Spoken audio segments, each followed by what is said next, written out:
لا أقسم بيوم القيامة ولا أقسم بالنفس اللوامة أيحسب الإنسان أن لم نجعله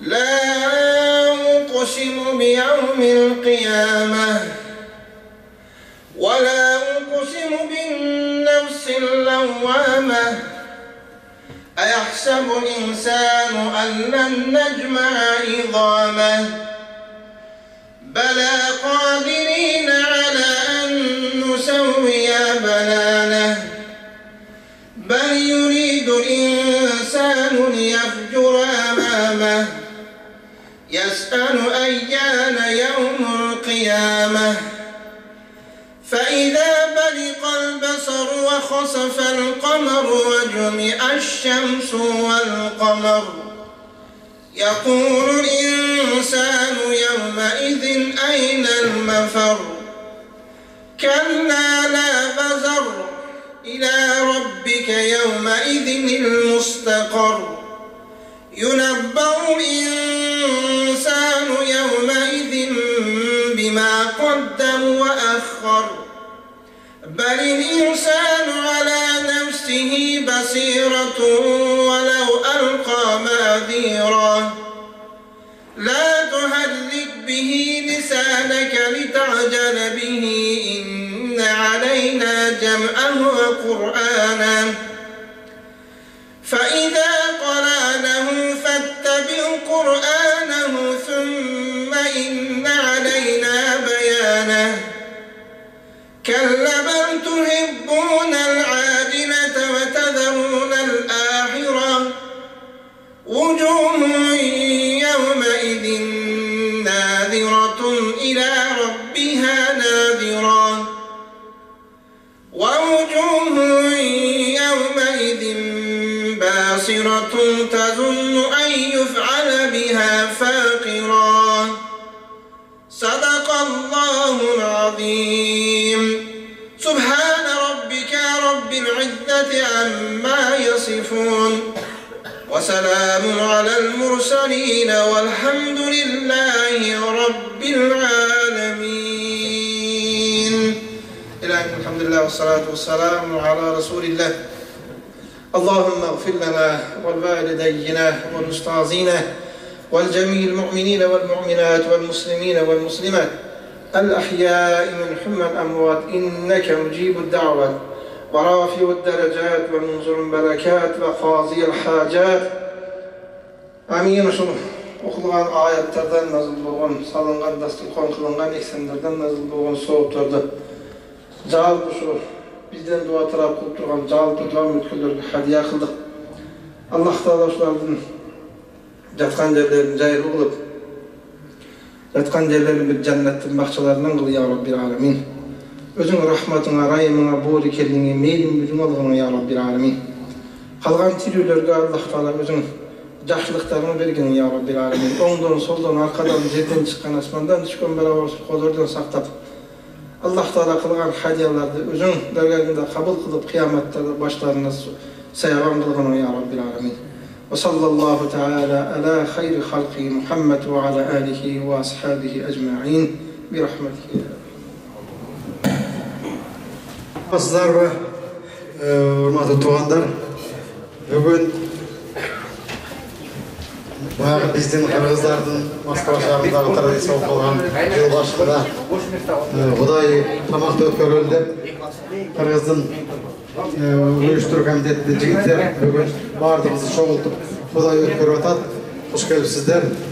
Xudoy'ın tamoqning aslında biz bu yerdagi har bir oblastdan aksakalları çakırıp bu yerde özlerinin halı tileklerini aytıp koysa anan keyin Norveç'te alıp gidersek oşağı men çakırgan aksakallar bu jaka kelsеңиздер Belek Bayke Çüy oblasынан Avaz Bayke Nарын Ertavulды Bayke Oş Marat Bayke аттарını шақыра берейін.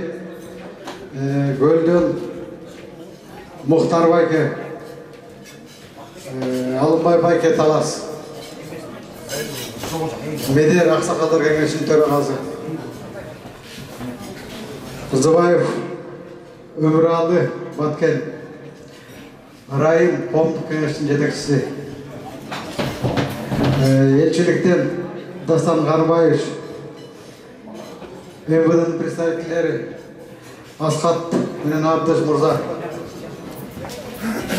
миграциядан представительдер келген болса бұл жаққа шығып қойсаңыздар.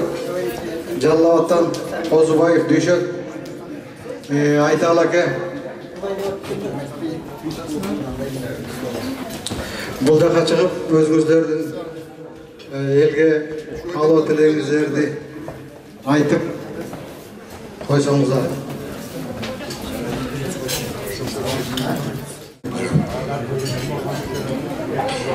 Бисмиллахир-рахманир-рахим.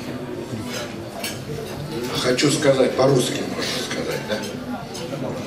Потому что хочу поблагодарить организаторов этого обеда за приглашение, за оказанный почет и уважение.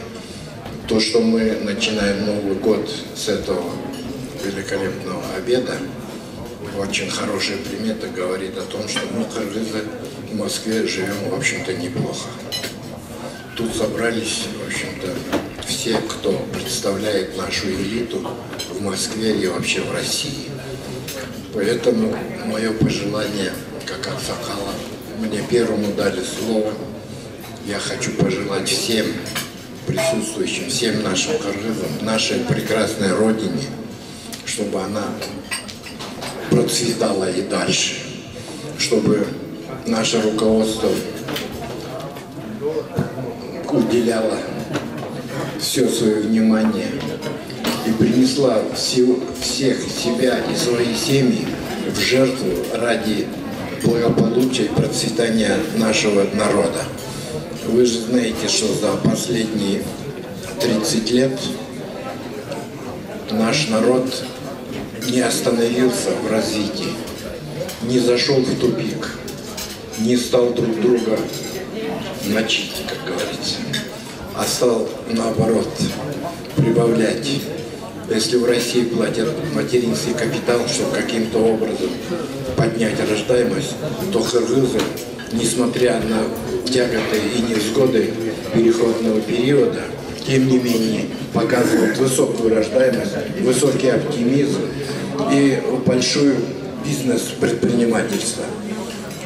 Поэтому вот 19-й год, говорят, сложный год будет, но тем не менее мы просим Всевышнего, Аллаху Акбар, Аллаху Акбар, Аллаху Акбар, просим, чтобы Он не оставил наш народ без своего внимания. Аминь.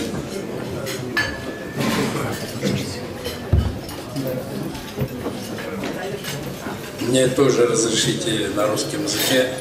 Я в Москве уже живу 40 лет.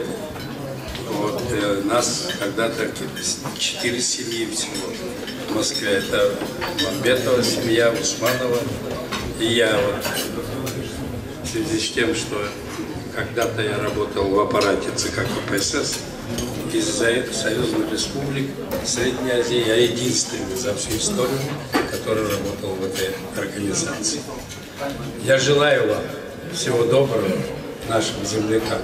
Сейчас, когда-то мы не могли собраться, 4 семьи, сейчас собираемся тысячами людей. 647 тысяч киргизов получило сейчас гражданство России. Будьте здоровы. Я особо обращаюсь к женщинам. Будьте здоровы тоже, будьте счастливы и встречайте. И очень приятно, что мы в таком зале встречаемся с земляками. Саламатсыңарбы, урматтуу жерлештер, замандаштар. Мына бүгүн программа окуп атканда менин жүрөгүмдүн алтын жиби Кыргызстан менен байланыштуу да.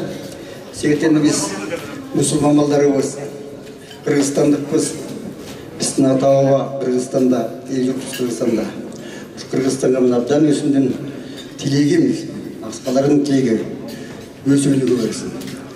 Әлемі Россияда жүрген қырғыздар бүгін Ярославдан келді, Сочидан келді, Бияқачы, Батағачы. Бұл қандай дерсе, біз барымыз çoğunluk bir үй болып отырмыз да Россияда. Бұл орыс елінде че, Сахалинден Камчатка, Салихартунымызға чейін че. Онан кейін менде сүйінкен дерсе, ақсақалдар ғана емес. Біздің жаштар жақсы сөз атпасыршы. Мына ұшы 45-6 жылдың ішінде жаштары өсіп, ақсақалдары сыйлап, ойындар түсіліп. Мына азыр 7 областа отырмыз, арыз тұшырады. Жетекшілер тұрышады. Ұшыларға чоң рахмет барын чоғылтып, ынтымаққа шығаратынша. Оғанда біздің дағы бір жетішкен емес, біз елшілікпен жақшы көпір түсіп алдықта. Егер мұндай диаспораны табалану посольствоның жоқ еді, мұнағы жылдары 5-10 жылдары емеді, барымыз бір болып, миграцион служба мәліметі түзіліп, МВД-нің представителері барымыз біріште табаста. Біз бая документ әлеміктен жоқ, біз меморандум түзілдіп, өз-өстінде, өз еркі есіменен қырғызбыз деп барымыз жол атамыз. Ошон үчүн баарыңарга урматтуу жердештерим, Москвада Россия иштеп үйгөнгөргөн ынтымак. Ушул жылы бай жыл болсун, бактылуу жыл болсун, аман-эсен бололу. Баарыңар үйгөнгөргө ынтымак, uzun ömür kazanın. Rahmet.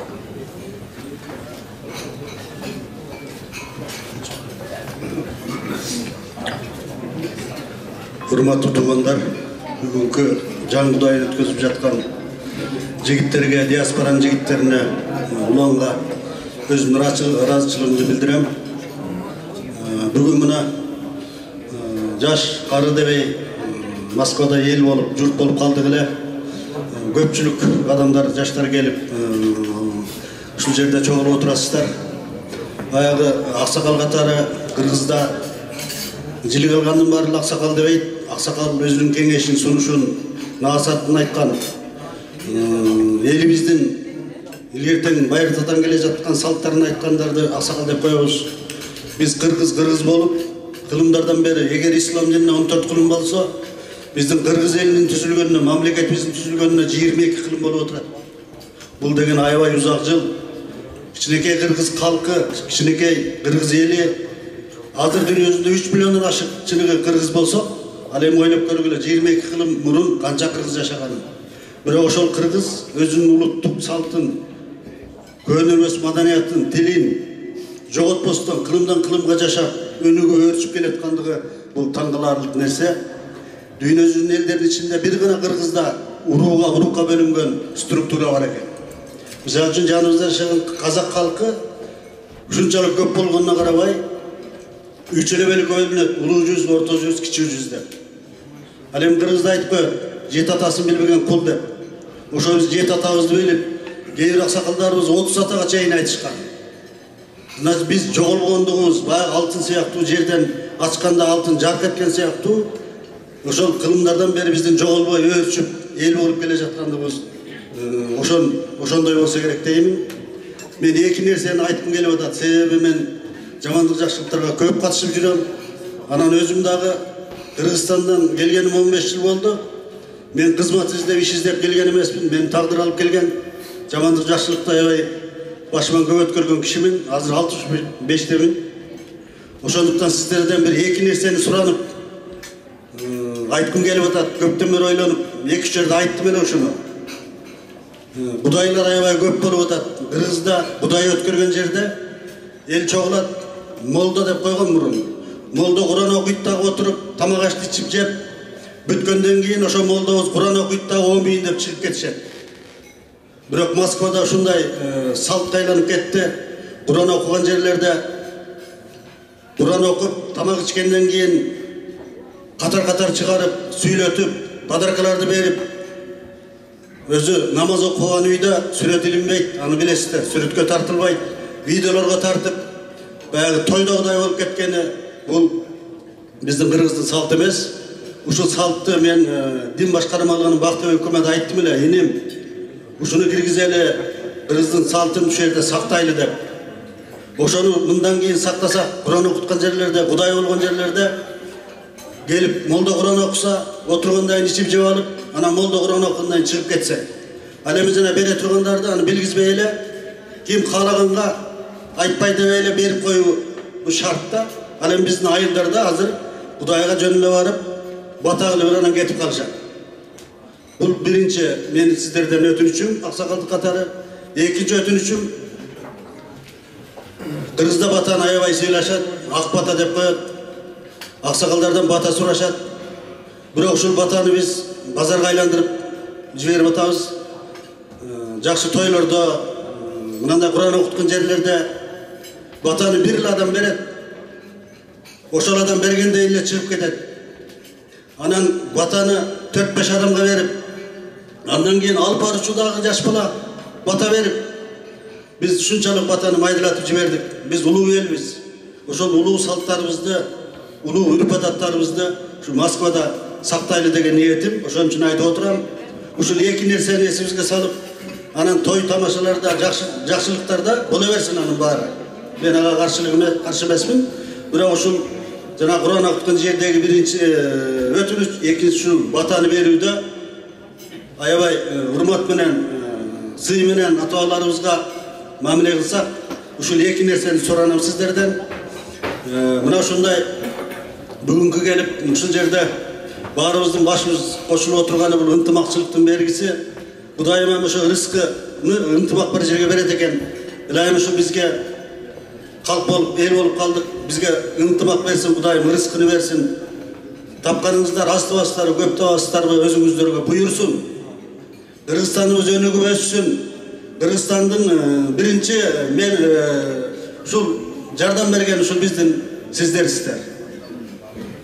Өнүгүп өсө берсин өлкөбүз.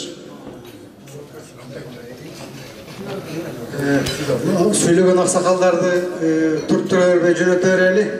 Анан улам сөйлөгөндөр чыгарып, Москва шаарында областта 4-үнчү жолу аксакалдардын шайлоосу болуп, жакында эле жаңы аксакалдар кеңешине төрага шайлады. Ошондо тааныштырып кетсем, бул жерде турат Медербек Абдуллаев деген биздин аксакалдар кеңешинин төрагасы болду. Жаңы алдын ала мунун алдында райым кол эле, андан мурун мен болгом, менин мурун Аваз Байка болгон. 4-үнчү жолу шайлоо болуп атат. Кандай да проблема болбосун, бирок жаман жакшылыктарда эсиңиздерде болсун. Ошо бизде аксакал бар экен, аксакалдардын төрагасы бар. Кандай иш болсо ошого кайрылабыз. Анан ошо аксакалдарга берсеңиздер болобуз. Сөз берейин, анан кийин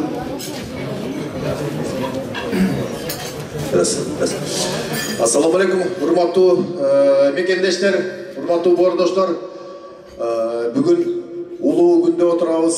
Москва жергесинде жалпы кыргыз жамааты биригип, биримдикте бир туугандай жалпы ушундай чоң маареке түлөө өткөрүп атат. Кудай Таала ошо биздин өткөрүп аткан түлөөбүздү кабыл кылсын. Аруу тилектерибизди койгон чоң максаттарыбыз бар. Кудай Таала ишке ашырсын. Жогоруда аксакалдар абдан жакшы маанилүү сөздөр айтып кетти. Ага кошумчалай турган нерсе жок. Мен кыска эле бизден кийинки муундарга эки ооз сөз айткым келет. Урматтуу мекендештер, боордоштор, улуу кыргыз элбиз. Улуу кыргыз калктын урпактарыбыз. Манас атабыздын, Чыңгыз атабыздын, Курманжан Аткайнебиздин урпактарыбыз. Ошону эң бийик тутуп мындан кийинки муундар. Анан кыргыз эли өзүңүздөр билесиздер, аябай меймандос келген, өзү жебегенди мейманга жедирген, конокко жедирген. Ошондой эле анан дагы бир төл сөз менен айтканда ата сөзү бар. Ата сөзү бар. Муну мен ойлоп чыгарган жокмун. Бул сөз, акыл сөз бир гана кыргыздарда бар. Мындай баса белгилеп кетчү нерсе. Мен дагы буга чейин канча башка улуттар менен бирге отурганда ошону айтып калам, анан аябай ойлонушат. Ал ата сөзү атаңды өлтүргөнгө энеңди бер деген кыргызда. Ал эмне деген нерсе? Ал деген кек сактаба. дайыма көңүлүң ачык болсун деген нерсе. Ошон үчүн кийинки моондар ошону эске алып, дайыма улуу кыргыз халкыбыз экенди унутпастан, кыргыз экенибизди унутпастан, башыбыздан калпагыбыз түшпөй, алдыдагы жакшынакай бата берчү аксакалдарыбыздын урматтап, кичүүнү урматтап, бар бололу, бир бололу, ынтымактуу бололу. Ийгилик каалайм ар бир үй бүлөгө, ар бир кыргызга.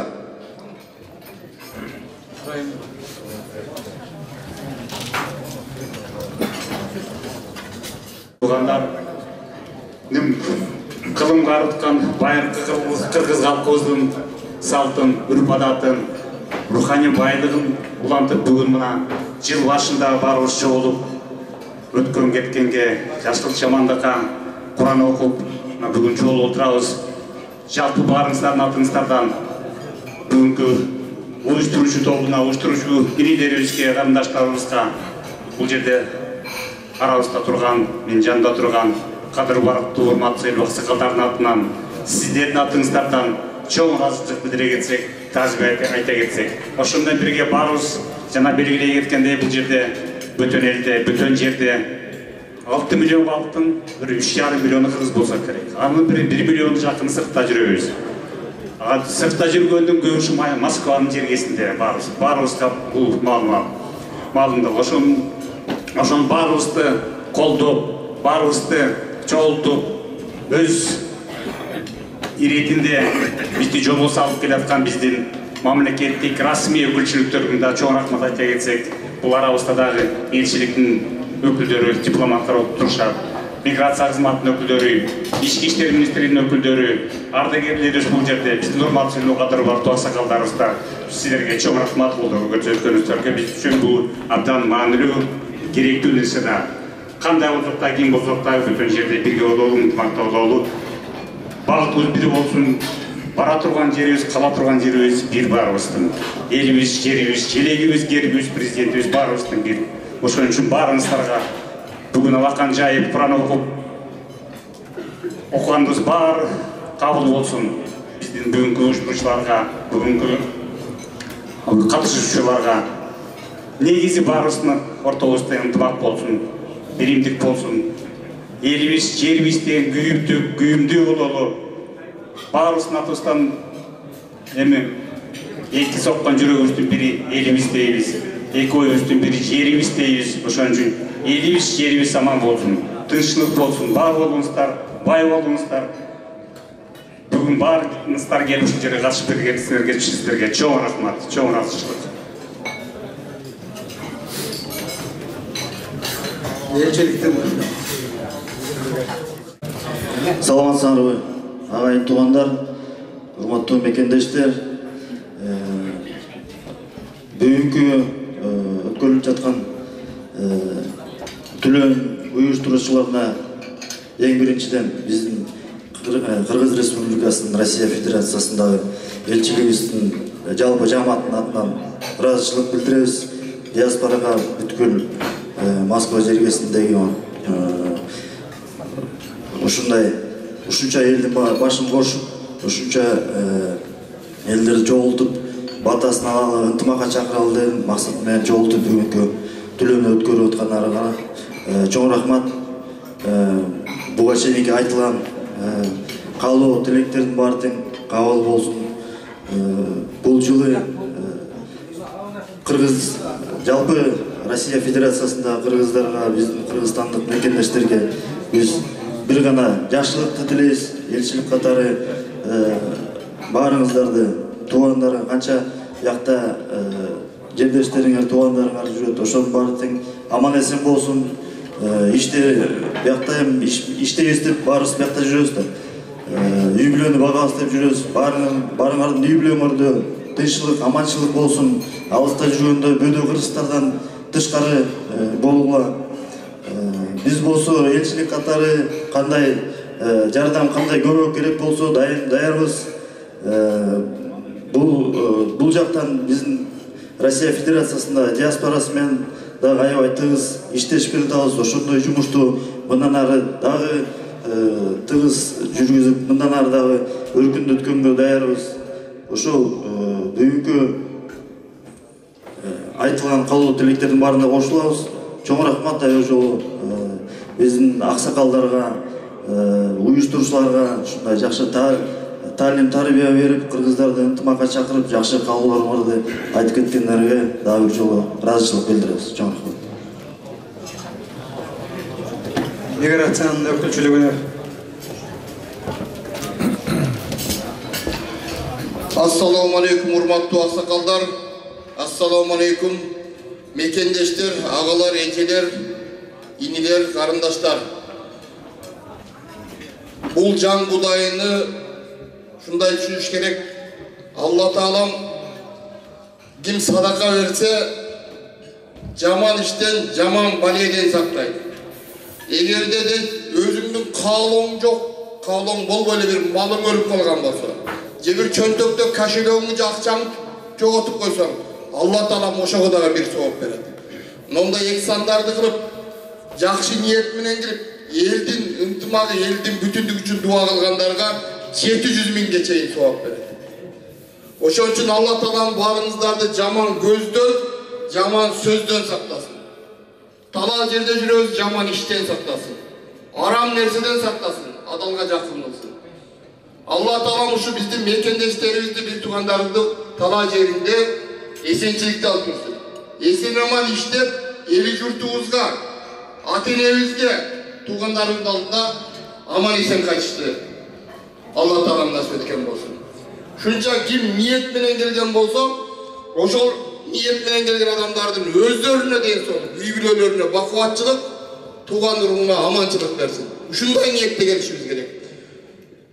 Баарыбыз да ушул жерге чогултуп уюштуруп аткан уюштуруучуларга чоң ыраазычылык билдиребиз. Биздин мекендештердин биримдиги, ынтымагы бул өлкөнүн өнүгүүсү деп эсептеш керек. Кыргыз Республикасынын эмгекке жарамдуу калкынын почти 3-тен 2 бөлүгү ушу Россияда, башка мамлекеттерде жүрөт. Аман болойлу. Канчалаган жаман айтпай жакшы жок, канчалаган грузия силер кетип атат. Себепсиз өлүмдөр болуп атат. Себепсиз түрмөгө түшүп атышат. Кыргыз тонап, кыргызды өлтүрүп союп кетип атышат. Силерге билинбеген менен биздин мамлекеттик органдарга күнүндө отчет келет. Элчилик иштеп атат. Ички иштер кызматынын өкүлдөрү иштеп атат. Биз иштеп атабыз. Баарыбыз диаспора менен чогуу иштеп атат. Но отургандан кийин ушул жерден бир нерсени алып барып башкаларга айткыдай болойлу. Жаштарды жакшы нерсеге чакырайлы. Ар бир ай чогулгандагы нерселерди ошо жашаган квартиранттарга, башкаларга да жеткирсек, элге жетет деп ойлойм. Мына коомдор түзүлүп атат, жакшы, баары жакшы. Айылдын коомдору бар экен, ушуларга ыраазы болду. Бунун баары биримдик, ынтымак. Баарыбыз дуа кылайлы, ушул мамлекетибиз өнүгүп өссүн. Россияда, чет мамлекетте жүргөн биздин мекендештер оору сыркоодон аман болуп, эсен аман кайтып кетишке Алла Таалам насип этсин. Ким келген болсо, келген кадамдарына Алла Таалам сооптарын жазсын. Рахмат, бар болуңуздар, аман болуңуздар мекендештер. Туугандар, көрдүңүздөр, биздин өлкө мамлекетибиз жакшы эле жардам кылып атат. Мындай биздикиндей болуп, ар бир миграциянын представители турат. Айлыгыңыздар албай алган, кандай проблема болсо, мына азыркы сүйлөгөн Доорбек ага жазсаңыздар болот. Эми бул жерде биздин МВДнын да өкүлдөрү бар. Жанагындай кырсык бирдек болгондо айрылсаңыздар, эсиңиздерде болсун, мына 2 полковник турат, нары жагында 3 полковник турат. Тигил жактан атайын закондуу түрдө келген, ушундай элибизди коргойбуз деп. Ушу Асхат менен Абдыш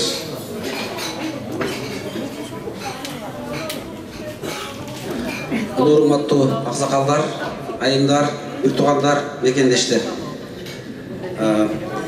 Албетте, могу биринчиден ушу кирип келген жаңы жылыңыздар менен, жаңы жылдын башында ушундай Кудай тамак берип, төлөө кылып, Кудайдан сурап, ушу ынтымакка деп чакырып, бардыгыңыздардын аман болушуңуздар үчүн, мен дагы бир жолу айткым келет, жана аксакалдар да айтты. Кайсы жерде ынтымак бар болсо, ошол жерде рызык болот, ошол жерде өнүгүү болот, ошол жерде биздин кошкон салымыбыз ошо жашоого болгон, алдыга болгон өсүш, өнүгүш жетиштүү деңгээлде болот деп ойлойм. Ошон үчүн бүгүнкү берип аткан Кудай тамактын астында айтарым, мына элчилик айтып кетти, элине кызмат кыла турган, андан башка мамлекетти Кыргызстандын органдарынан өкүлчүлүктөр, мына биз ички иштер министрлигинен, миграция кызматынан сиздер үчүн именно ушул жерде жүргөн биздин Кыргыздын жигиттери, кыздары туура багыт берип, колдон келсе кыйынчылык болуп калган болсо жардам берип турганга, элге кызмат кылганга биз дайым даярбыз.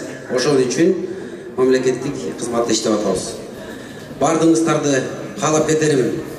Дагы бир жолто ушул Кудай тамактын батасында болот. Ошол батага суранган бардык жакшылыктар кабыл болсун. Жаштарга күч, аксакалдарга бизге айта турган акылы. Аман болуңуздар. Жакшылык болсун.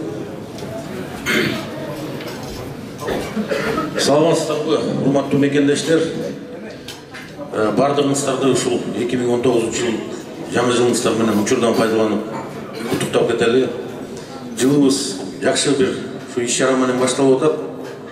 Мына биздин аксакалдар кеңеши, жаштар биргеликте ушундай бир түлөө кылып, алакан жайып, жакшы иш-чара менен башталып атат. Буюрса ушул жылыбыз тынччылыктын жылы болсун, аманчылыктын жылы болсун. Ушул жерде алыста жүргөн элибиз кырсыктан сырткары болсун. Элибизде, жерибизде тынччылык болсун. Мамлекетибиз алдыга жылып өнүгө берсин. Бардыгыңыздарга, ушу мекениңиздерге кайра аман-эсен кайтып барышыңыздарга чын жүрөктөн тилектешпиз. Биякта алыста жүргөн элибизде ар дайым ынтымак болсун. Кыргыз алды ынтымак дегендей, эң биринчи ынтымак болсо, калган жакшылыктар болот. Буюрса ушул жылы жалаң гана тойлор болсун, жакшы иш-чаралар болсун. Рахмат.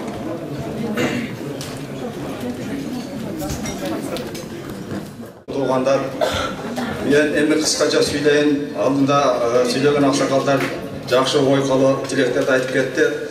Биринчиден ошо бүгүнкү түлөөнү уюштуруп жүргөн, кызмат кылып жүргөн балдарга чоң ыраазычылык айтып кетем. Дайыма ошо элибизде тынччылык болсун, жакшылык болсун. Дайыма ушундай жакшылыктын үстүндө жолугушуп жүрө берели.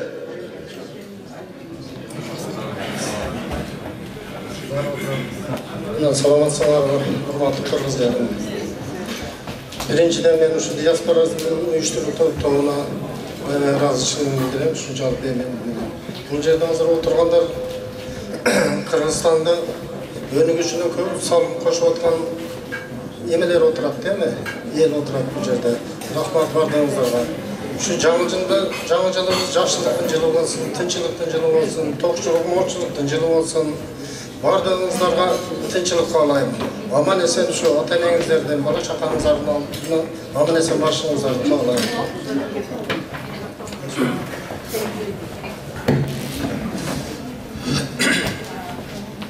Урматтуу туугандар, каныбыз бир кандаш, жаныбыз бир жандаш мекендештер. Бүгүн элдин амандыгын тилеп, Кудай өткөрүп аткан жигиттерге мен чоң ыраазылык айткым келет. Мына алыс жерде жүрөбүз, жергиликтүү жашап калган, турмуштун айнан келип, мына көптөгөн мекендештер ушул жерде келип иштеп атат. Ушул келип жашап жаткандардын баардыгына Кудайым чың ден соолук берсин. Үй бүлөңүздөргө, тууган уруңуздарга баарына Кудайым өз панайында сактасын. Элибиз тынч болсун, ушул дайым жакшылык болсун. Рахмат. Туугандар, бул жерде дагы бир мүмкүн билбегендер болсо дагы тааныштырып кетейин. Биздин Кыргызстандын дин өкүлчүлүгүнүн бул жерде өкүлү Бакыт деген жигит бар. Кескестен жаман айтпай, жакшы жок дейт. Кейде Куран окутуп, же болбосо бир жакшы нике кыйдырган да эсиңиздерде болсун. Бакытбек деген жигит азыр жолдо өзүнүн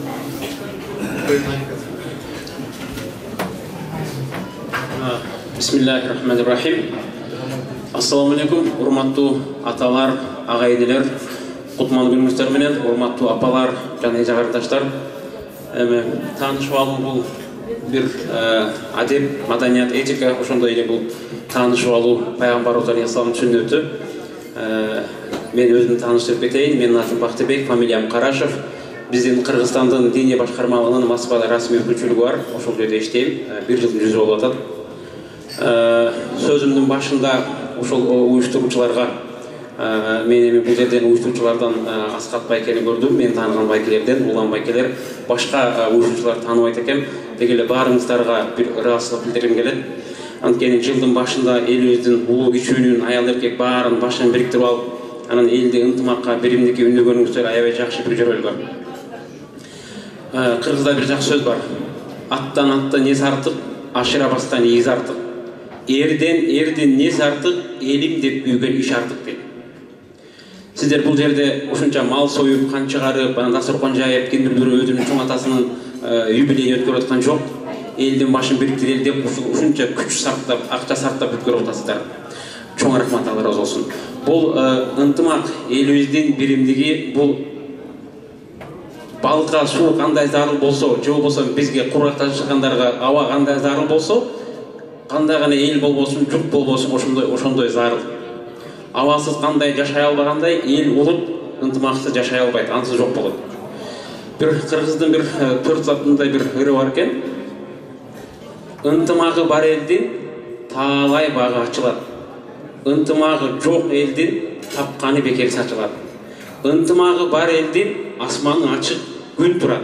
Ынтымагы жок элдин асманы ачык болсо да кара булут түн турат деген. Демек бул ынтымак өтө зарыл. Биздин динибиз бизди Куран аяттарында, пайгамбарыбыз алейхиссалам өзүнүн сөздөрүндө, насааттарында толгондой жерлерде бизди ынтымакка, биримдикке үндөп кеткен. Демек, мына карап көрсөңүздөр тарыхка 45-жылы Японияга 2 атомный бомба түшкөндө, билесиздер, согуш бул чыгым. Бирок Япон эли бардыгы бир жакадан баш, бир жеңден кол чыгарып, атомный бомба түшкөндөн кийин дагы 30-40 жылдын ичинде кайрадан эле аларга бомба таштаган Американы экономика жаатында болсун, илим билим жаатында болсун басып өтүп кетишкен. Демек, алар мусулман эмес, бирок алар ынтымактын баасын сезди, баалады. Биз мусулманбыз, жаманды жакшы деп. Ынтымак болсо, Кудай буйрса, биз дагы бүгүнкү күндөгү экономикалык ар кандай оор кырдаалдарды жеңип чыгабыз. Мен ишенем, буга анткени биз кыран манасын урпактарыбыз. Анан эми мына жерде элибиз, журтубуз өнүксүн деп аксакалдар жакшы бата кылып атышат, дуа тилек айтып атышат.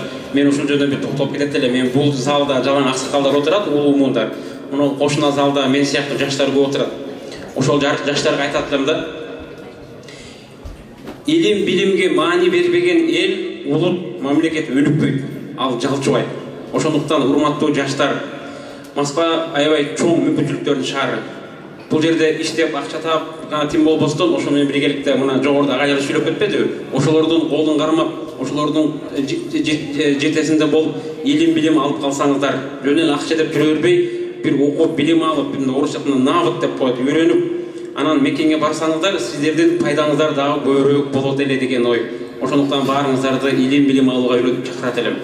Ошол биздин мусулман өлкөлөрдө илим билим артта калгандыктан, ошондуктан мусулмандар бүгүн жалчыбай атат. Заманыбыздагы бир улуу ойчул, улуу мусулман аалым мындай дейт. Машакилул муслимина саласа. Күнүбүздө мусулман элдердин эң негизги 3 көйгөйү проблемасы, 3 дейт. Биринчиси аль-жахил, андан кийин аль-факр, андан кийин аль-ихтилаф. Бул сөздүн маанисинде аль-жахил деген кыргызча айтканда сабатсыздык деген сөз, түркөйлүк деген, маданиятсыз деген сөз.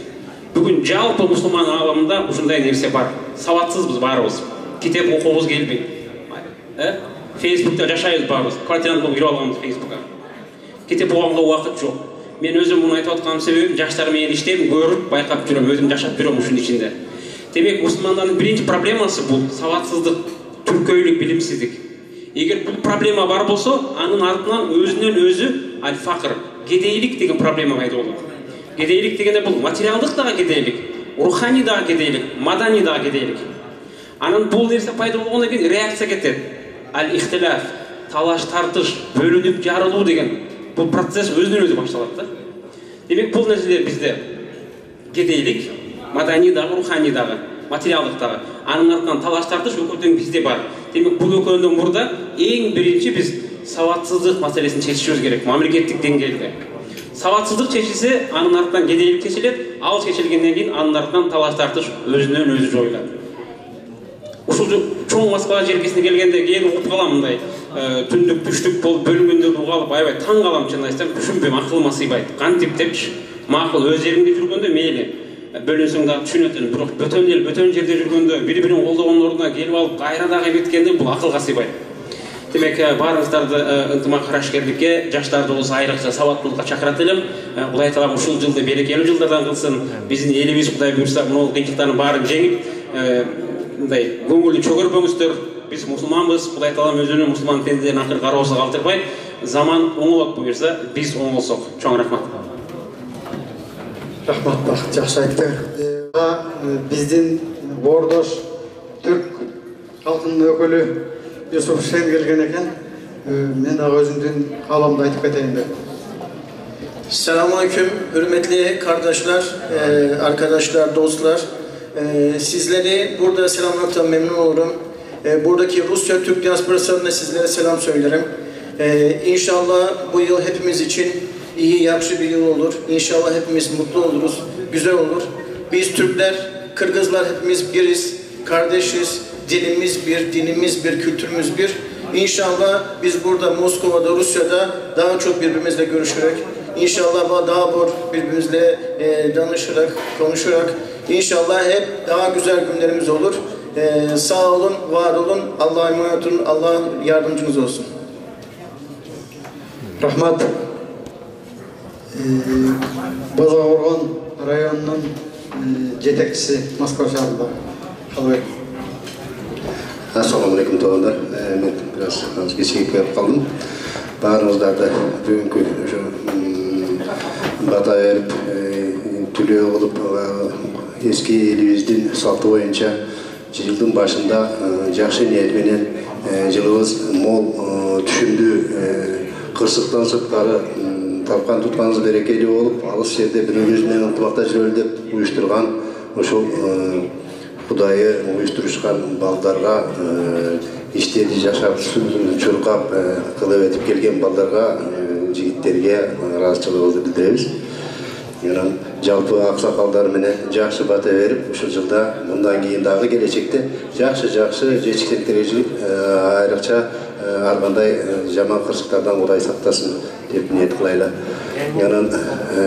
Бир ооз айтып кете турган болсом, өзүбүздүн жүрүшүбүз, турушубузга карап, баягы айрыкча жаштарыбыздан бу Кудай сактайм дейт. Эгер өзүң сактансаң деген сөз бар да Кыргызда.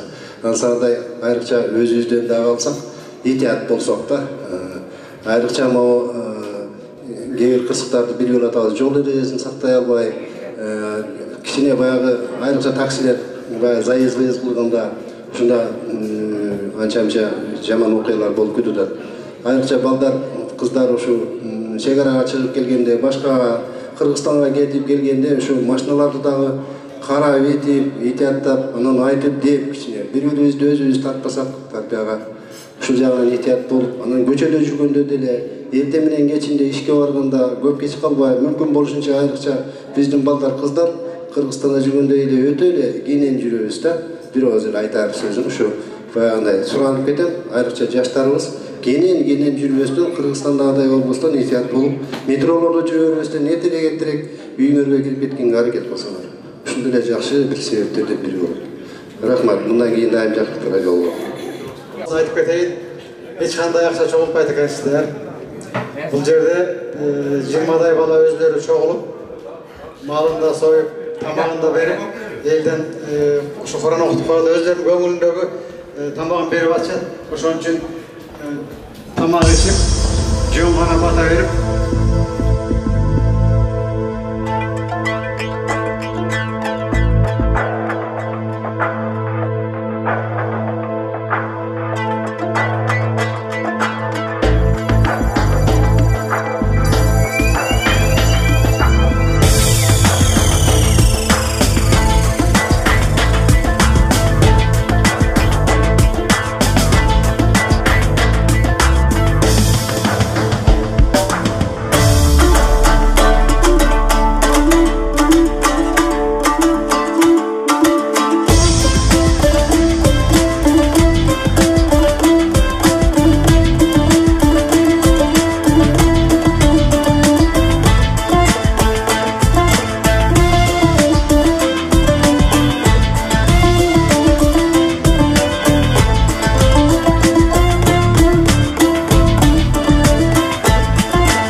bolsa dua kılıp koysağa. Amin. Elhamdülillah ve salatu ve selamu ala Resulillah. Allahümme atamani ve sakani ve cealani minel muslimin. Cezakallahu hayran kesiren kesira birahmetillah.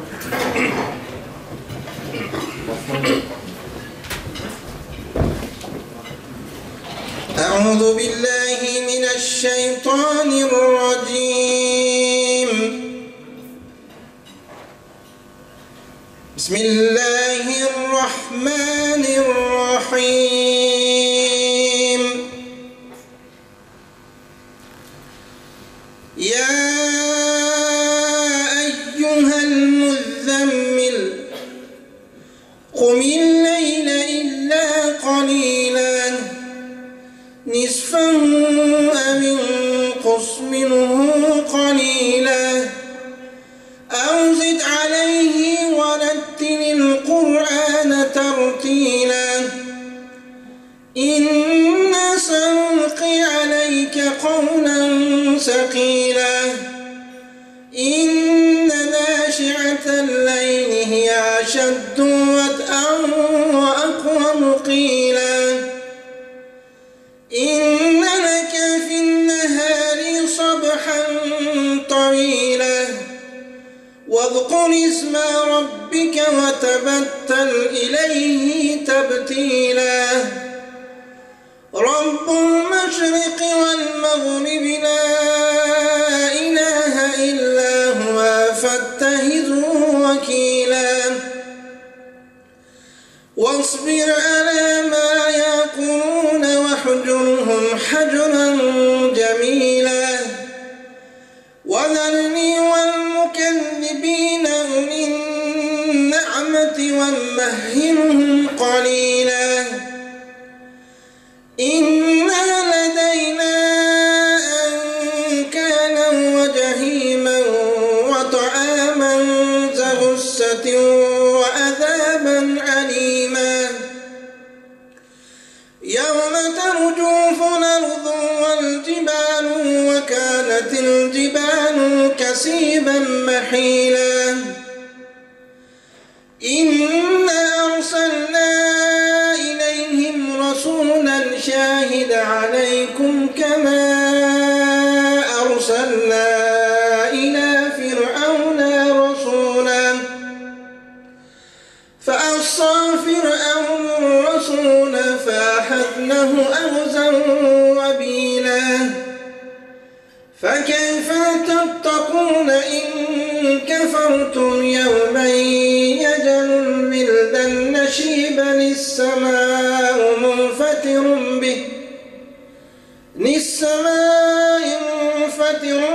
به كان وعده مفعولا إن هذه تذكرة فمن شاء اتخذ إلى ربه سبيلا إن ربك يعلم أنك تقوم أدنى من ثلثي الليل ونصفه وثلثه وطائفة من الذين معك والله يقدر الليل والنهار عليم أن لم تحصوا فتب عليكم فاقرأوا ما تيسر من القرآن عليم أن سيكون منكم مرضى وآخرون يضربون في الأرض يبتغون من فضل الله وآخرون يقاتلون في سبيل الله فاقرأوا ما تيسر منه وأقيموا الصلاة وآتوا الزكاة وأقرضوا الله قرضا حسنا وما تقدموا لأنفسكم من خير تجدوه عند الله هو خيرا وأعظم أجرا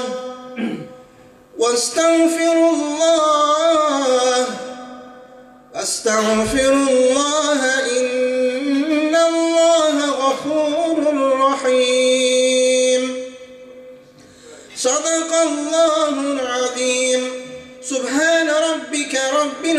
العزة عما يصفون وسلام على المرسلين والحمد لله رب العالمين. الحمد لله والصلاة والسلام على رسول الله. اللهم اغفر لنا والوالدينا والأستاذين والجميع المؤمنين والمؤمنات والمسلمين والمسلمات الأحياء منهم الأموات إنك مجيب الدعوات ورافع الدرجات ومنزل البركات وقاضي الحاجات. لا إله إلا الله الحليم الكريم سبحان الله رب العرش العظيم الحمد لله رب العالمين. اللهم إنا نسألك مجيبة رحمتك والأزايم مغفرتك والغنيمة من كل بر والسلامة من كل إثم. اللهم إني أعوذ بك من العجز والكسال والبخل والحرام وعذاب القبر. اللهم آت نفسي تقواها. اللهم صرف قلوبنا على طاعتك. اللهم حاسبنا حسابا يسيرا يا ذا الجلال والإكرام. Ya Rabbil Alamin, şu vaqt saatda oğulgan ayatlardan nazil bolğan soğupturdu. Şu jerde mına kılıngan eksanlardan salıngan dasturxanlardan nazil bolğan soğupturdu. Jalpy şu elimizden dua talap kılıp turgan dua mötürlerine hadiya kıldık. Allah Taala şulardan bilip bilbey kılgan günahlarından keçirip oňdan soldan arkadan aldıdan jerden çıkan asmandan düşkan bela sulkollardan tirelerini saktap Allah Taala ötkönlerde öz rahimine rahmetine algını ya Rabbil Alamin. Allah Taala elimizge jurtubuzga en birinci Cumhuriyet jurtubuzga Allah'ın özün tınçılık, amançılık, tokçuluk berginin ya Rabbil Alamin.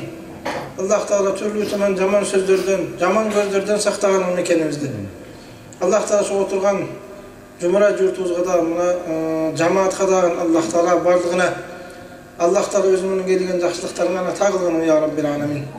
Şol alışkı jurtlarda jüröbüz ya Rabbil Alamin. Şol kanday meynet kılgan bolsa, kanday kesipçilikler işlegen bolsa Allah Taala şu kesipçiliklerine bereke bergeni ya Rabbil Alamin.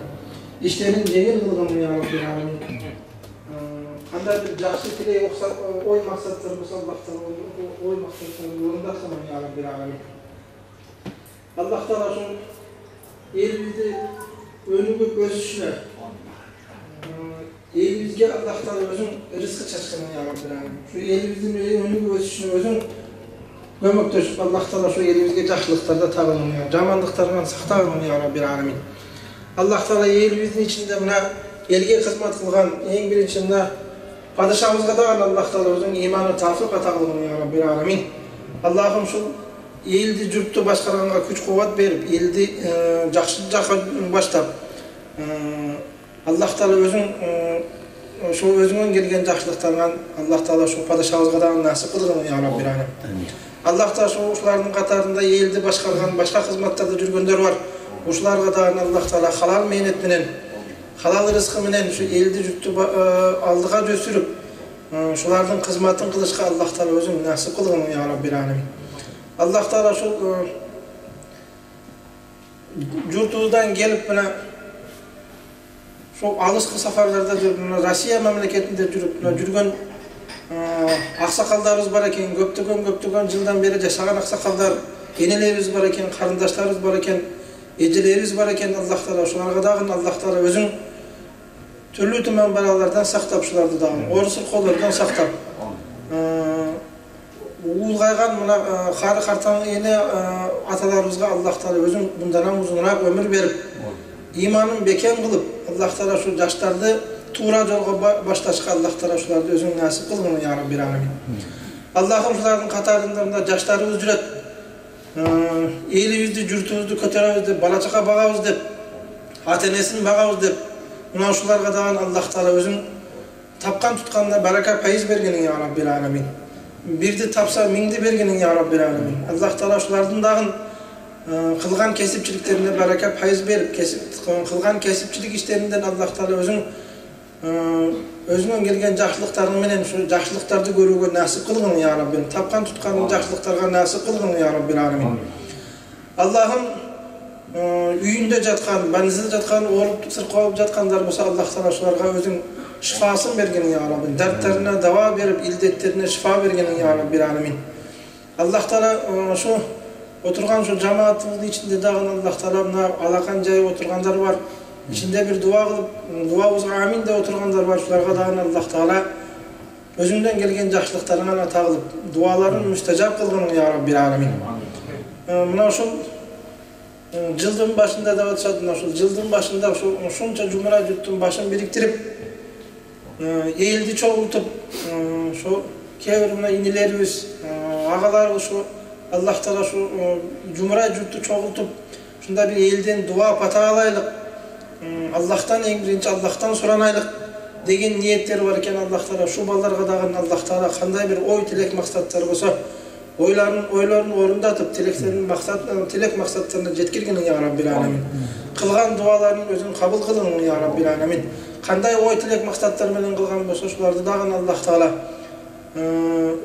өзүнөн келген жакшылыктар менен белектеп, уул кыздардын урматын көрүп, уулдан урмат, кыздан кызмат көрүшкө Аллах Таала өзүң насип кылгын я Раббил аламин.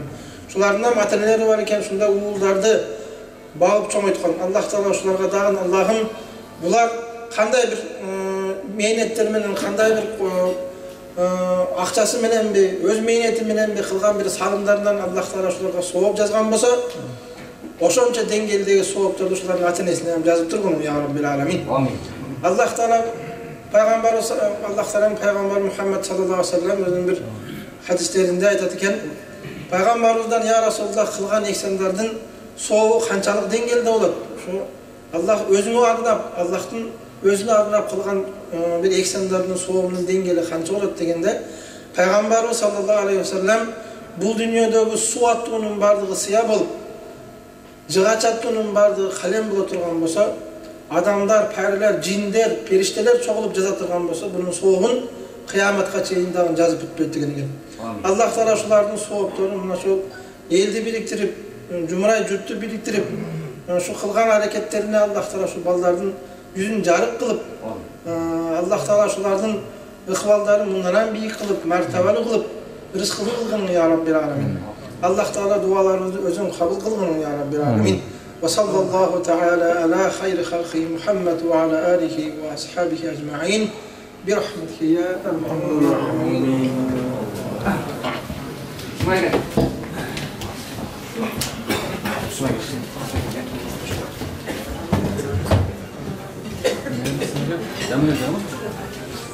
Түсінбайге, егемеке. Туғандар азыр біздің ақсақалымыз Аваз байке ушул жерде уюштуруу тобуна, ушул ресторандын ээлерине ыраазычылыгын берип, батасын берип койсун, анан ошо менен тарайбы. Урматтуу берборлор, аталар түрдөгү энелер, күн абдан жакшы күн болду. Жаштардын жүрөөлөрүн колдоп баарыбыз келип, ушу бата тамакты ооз түйүп баарыбыз бата берип атабыз. Кыргызстан эли заман болсун, журту заман болсун, спекта эмгектенип, иштеп, жашап жүргөн кыргыздар аман болсун. Дагы рахмат алыстан Ярославлдан Сочтан ел болушуп бакта силерге ошо биздин туугандарга салам айта баргыла. Ошо менен бирге арасында жашап жаткан биздин элдер таман болсун. Элчиликке рахмат. Жана ошондой эле ар кайсы ведомстводон келип атат өкүлдөр. Аларга рахмат. Мен айтар элем өзгөчө ушу уюштуучуларга чоң рахмат барыңар. Ар кайсы областты, ар кайсы районду башкарып атасыңар. Ынтымактуу болголу баарыбыз, ынтымактуу бололу. Бүгүн уруттайлы, кичини сыйлайлы. Эми ошо уюштууларга да аксакалдардын атынан чоң рахмат.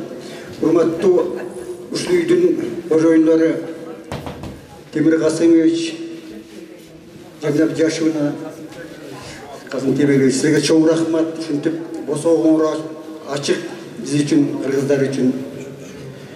Үчүнчү жолу болуп атат биякта ушундай биздин ар бир жылдын башында чогулушубузчу батабыз. Аман болгула, канча бүткүлсө ушта бүткүлөт дейт.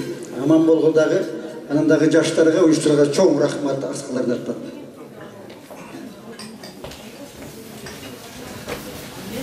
Урматтуу туугандар, мына бүгін келіп ушундай уюштуруп тамак келгениңерге чоң рахмат.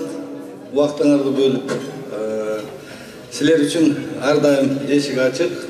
Мына жакшы сөздөр айтылды. Ошол айтылган сөздөр баталардын баардыгы кабыл болсун.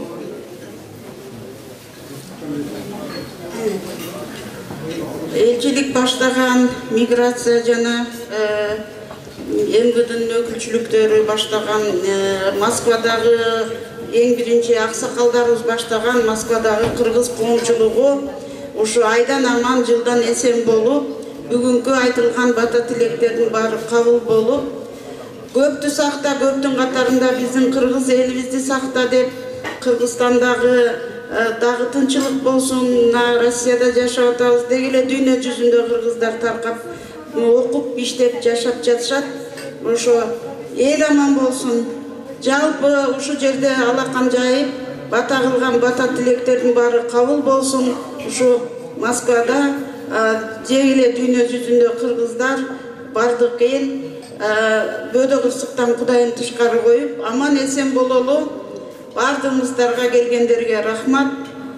Ушу баталар кабыл болуп, быйылкы жылда айдан аман жылдан эсен болуп, бардыгыбыз ынтымак бололу. Рахмат чоң. Эми туугандар жалпы бата кылып, чалып аягыбызда кел демек бар, кет демек жок дейткен. Булардын да өзлөрүнүн жумуштары бар, эртең жумуш. Рахмат барыңыздарга.